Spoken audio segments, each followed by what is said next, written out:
Trending nga ngayon at usap-usapan ang mag-asawang si John Estrada at Priscilla Merilis na di umano'y hiwalay na, ayon pa dito sa post ni John Estrada sa Instagram nitong araw na to. Priscilla and I have mutually agreed to take a break for quite some time now. There's more to the story, but the last thing I want to do is to hurt the people I love. I want to make it clear that I am not in a relationship with Lily Holman or any other woman for that matter. I just met her in Boracay. I had a short break from work and I felt that need for a breather. This is my private family matter. That's why I ask for privacy as we deal with this. Thank you, at may caption na amen sa baba.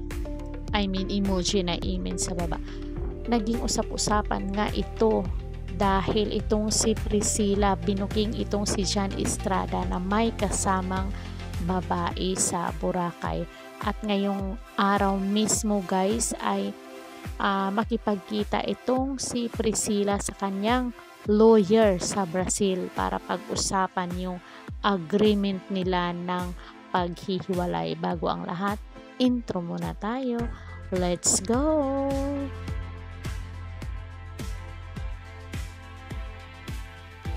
Please subscribe Caridad Official TV.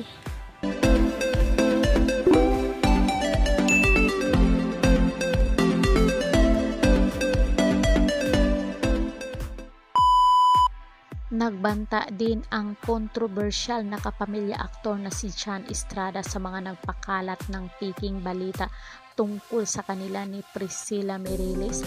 Hot topic pa rin ngayon ang umano'y paghihiwalay ng celebrity couple sa gitna ng chikang may kasamang ibang babae si John sa pagbabakasyon niya sa Boracay.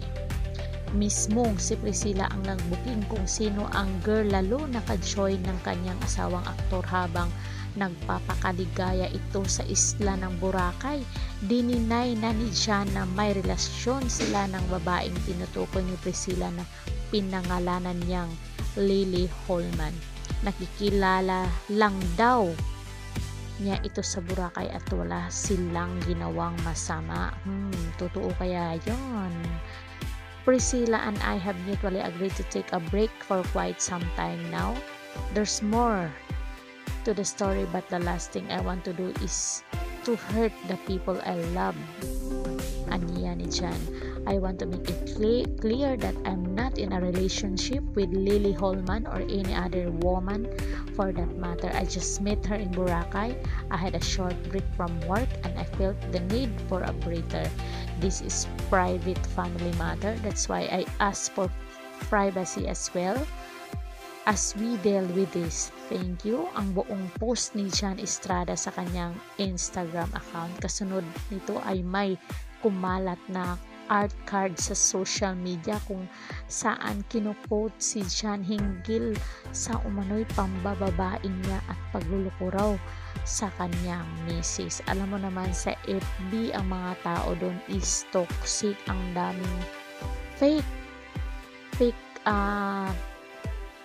mga fake balita doon na pinupost na kung sino-sino na ayon doon sa post sa picture ni John Estrada na naka-quote, "Lalaki ako, maraming nagkakagusto sa akin kasi matipuno, mabait at gwapo tayo. Anong magagawa ko kung tukso na ang lumalapit? Dito kain," ang nakasaad sa isang art card na. At itong post na to guys ay nirepost ni John Estrada sa kanyang IG story at sinabi doon sa caption, "Magkita tayo sa korte soon kung sino ka man." Kasi doon sa FB ang daming mga toxic, ang daming mga peking balita na ipinapakalat. So ngayong araw na to guys ay magkikita sila ni kamit ni Priscilla ang kanyang lawyer para magkaroon ng kasunduan sa hiwalayan nilang mag-asawa na si John Estrada. So I hope magkaayos pa itong dalawa, masave pa nila yung marriage nila para sa anak nila. So kung nagustuhan nyo ang kwentong to guys, comment dyan sa baba para mabasa natin ang inyong naging pahayag. Don't forget to like, share, comment at subscribe. Pakiring bell on nyo ako para ma-notify kayo sa ating mga latest update dito sa Showbiz Caridad Official TV. Hanggang sa muli. Thank you so much.